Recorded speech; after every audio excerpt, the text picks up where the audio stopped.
Hey guys, welcome back to my channel. It's just Jame, and I'm just trying to change your perspective here. I don't need to change your mind. I just want you to think a little differently than maybe you did before we started hanging out. So today I want to go, my last video was on um, creation versus evolution, and I kind of want to pick up where I left off. And if you'll remember, evolution is just a theory. There is no proof of it. We only have proof of microevolution, which is kind to kind. And so, kind of sticking with the science here, I want to go through the flood and the ark, which again, to me, there's a lot of evidence for in the scientific world. So that's where I want to go with. If you are still skeptical and you believe in evolution, first I'd like to remind you guys that evolution, in each evolutionary model, they all have to borrow from God. None of them have figured out how to do it without something already being there. And the idea is to figure out where everything came from. So they say that something came from nothing, but there was already something there to start the something out of nothing. So anyway, go watch my other video on that if you haven't seen it.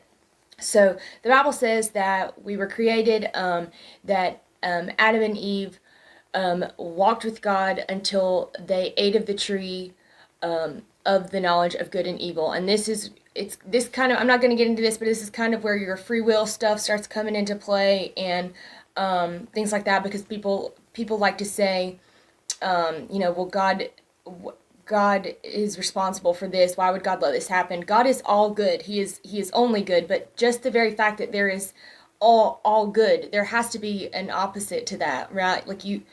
It's just sort of how our world works. That for every action, there's an equal and opposite reaction. Like, just the fact that you can go up means there has to be a down.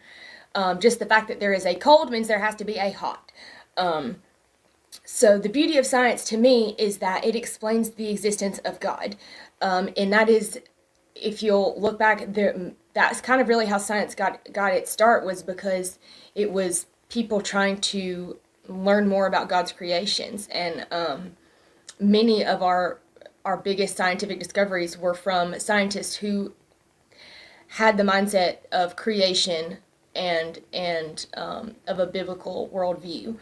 So the flip side of science is that just because we can explain it, for all of you out there who cling to your scientific religion, just because your science can explain it doesn't mean that my God didn't still do it and isn't still responsible for it. So just keep that in mind. Just because you can explain something doesn't take God out of it. So Christians believe that God created everything and it was good. And then he created man and woman, and he saw that they were very good. We were made in the image of God, and that's a big deal to us, which is another reason why evolution is such a big no from the biblical perspective, because either God did it right or he didn't. Either we were perfectly designed straight from the hand of God, or we weren't. I mean, the Bible says that Adam was created and he named all the animals on the very first day. Think about how smart you would have to be able to name all the animals. That's a lot. So anyway, they were in the garden with God for some time. They were the best of the best. I've said before, I believe that as humans, we are getting worse. That's sort of the biblical perspective, is that we are, sin was introduced into the world, and then death was introduced because of sin, and because that's what has to happen. Again, like you have to have good and evil. There's the universe. People talk about yin and yang. There really is balance in the universe, and it's because that's how God created it to be. That's why Jesus is such a big deal, because he sort of was the solution to this problem for humanity, and so it really is just a beautiful story and a beautiful symbol of redemption. It always amazes me, the hostility that people come at me with, because just the whole idea of redemption and salvation is so beautiful. But anyways, we don't know how long they were in the garden, but we do know that God told them that they could not eat of that one tree, and they did it anyway. And then they were aware that they were naked, and God was upset. He kicked them out of the garden. But let me be clear that the tree did not create the sin, but it made us aware of sin. So often people like to blame God, like I said, when He's not responsible. He was, if anything, I would say, trying to protect us from that. But again, that starts to inhibit our free will, and you can't have true love without free will. And so the whole idea of the biblical God, the Judeo-Christian God, is that you are free to love Him and you're free not to. It's like your parent. If you want to love and respect your parent, then you can have all the nice things. And if you don't, then you can suffer the consequences. The very notion that God is all good and light and life means that there must be darkness and evil. It only makes sense for our universe. However, God did say that He would use all things for the good of those called according to His purpose. He will always use our pain for a purpose. So I just want to get all of that out of the way. So we sinned. We got kicked out of the garden. And it is understood that the Garden of Eden was beautiful. It was perfect. The temperature was always perfect. Everything grew. And again, before sin, there was no death. So nothing died. So that's how you get these people in the Bible who end up being... Noah was 950 years old when he died. Methuselah, who was the oldest in the Bible, I think he was 969 when he died. But the atmosphere was completely different. Which we'll get into that. Okay, so the Garden of Eden, which is where we believe we originated, is why we all have this natural longing for a utopia. But, unlike I hate to say the unrealistic left, but that's I feel like I have to say that. The unrealistic left who wants this socialist utopian world, it doesn't exist. Human beings cannot physically, we are completely, either you believe that human beings are good or you believe that they are bad. Christians believe that we are bad, but we can be redeemed. We can fight back against that very nature. But to believe that human beings are just solely good is silly. I've had people argue too, like, oh, you needed the Bible to tell you that killing somebody was wrong. Well, yeah, look at all of human history. To think that you would know, to think that you would act any differently in the Holocaust with when given that kind of a circumstance, to say that you would be the one who would save the Jews and stand up for what's right. You don't know. Human beings can be capable of some of the most heinous things imaginable. But again, we can also be capable of some of the most beautiful. We are not all one or the other. It's what we feed into. So anyway, let me move on. So there is no utopia. It is assumed that, but there was, in the Garden of Eden, there was a utopia. And it is assumed that before the flood, which happened as a result of just God being disappointed and all of the things leading up to that, which is not what this video is about either. But it's assumed that it had never rained. So again, that changes the pressure. Even if you've ever noticed like the barometric pressure that changes when the weather changes, it's kind of that on a, there was none of that. It was just perfect all the time. So it had never rained, and here's old Noah saying that it's supposed to rain. So you can imagine the kind of pressure he was under. So the atmosphere pre-flood was entirely different than post-flood.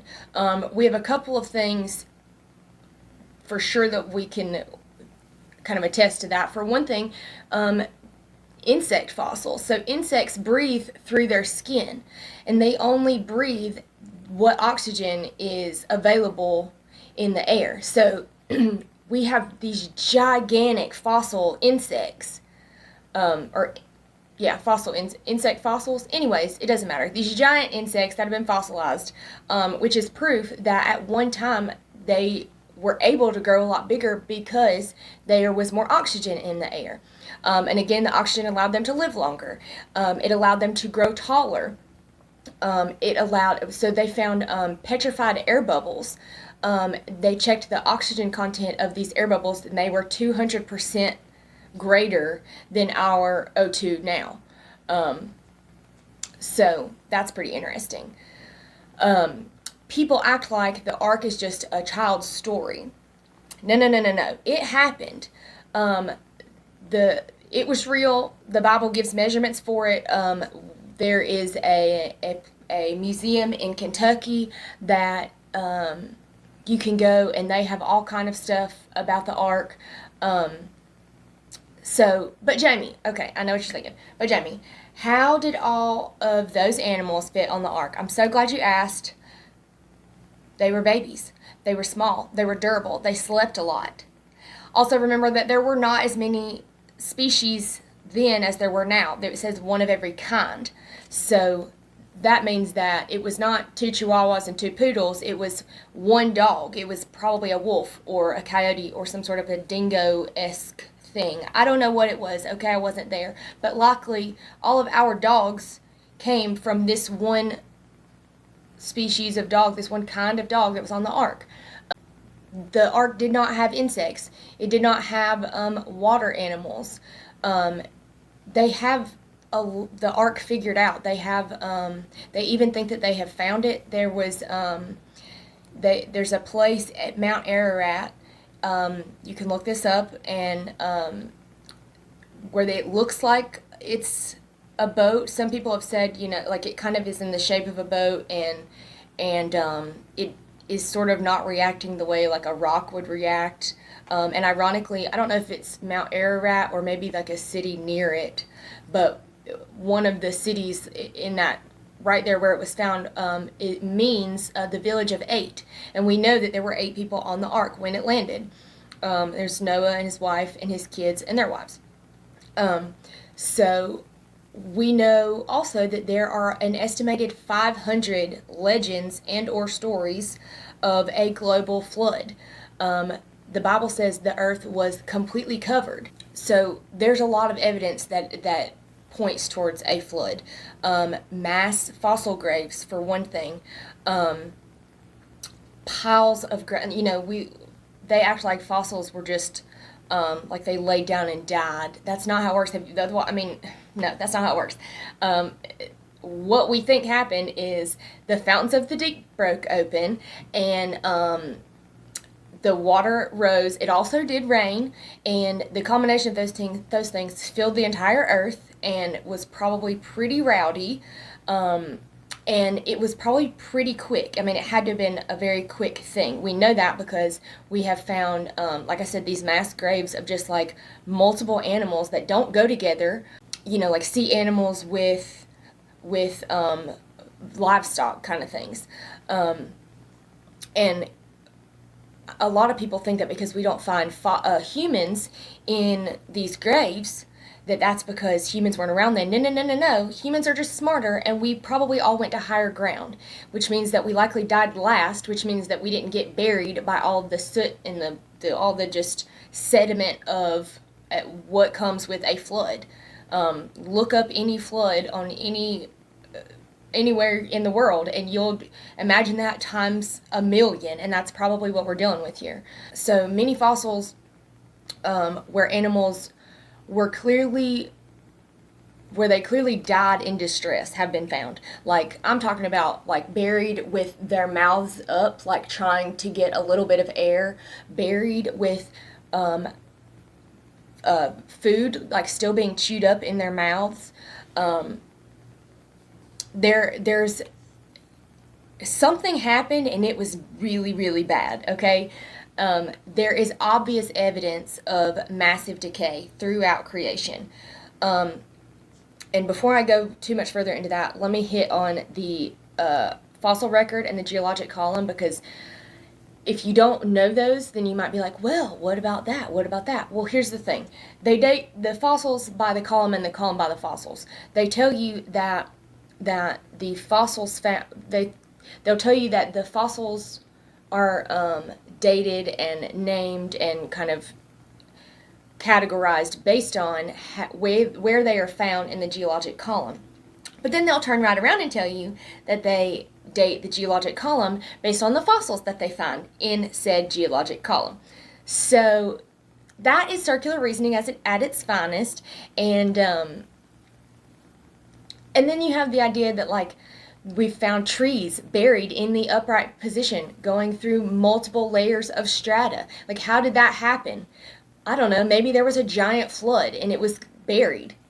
That could explain it. We know that's how things get petrified. We know that fossil fuels are basically when the flood happened, the fossil fuels are basically like algae, and all of the sludgy whatever at the bottom got squished and compressed and hardened over. And I'm not gonna, I don't know all of the science to get into that well enough, but basically we can make fossil fuel, like we can make yeah. Anyways, that too came from the flood. So we can replicate the strata layers very easily. Sediment in still water, it falls based on the density of it, which is another thing about fossils. When they talk about fossils, likely the heavier, denser fossils are gonna in water are gonna land differently than the lighter, less dense fossils in the layers. So it would make sense why you would get certain animals in certain layers. But also remember that so still water, it falls on top of each other, but moving water, it creates a different pattern than still water. So we can actually replicate the way that the strata, the sediment lands and forms the different strata. But in fast-moving water, such as a global flood, it's going to layer differently. So I'm gonna wrap this up because I've been yapping. But this is seriously one of my favorite topics, and I hope that it encourages you to do some research. I hope that it is either fired you up and you're like, yes, this is what I needed to hear. I'm gonna go read my Bible. I'm gonna go do my own research. Or I hope that it has just pissed you off and you're like, I'm gonna prove her wrong. Let's do it. Let's go. I'm happy to talk to you. I'm happy to comment. Let me know. Tell me you think I'm dead wrong. Tell me you think I'm totally right. Tell me you didn't even listen. I don't care. Let's just talk about it, okay? I just want to change your perspective. I just want to talk. I feel like nobody wants to talk to each other and say hard things that may be uncomfortable. And that's what I'm here to do. So this is me just doing it. I'm just Jame, and I'll just see you later. Okay, guys?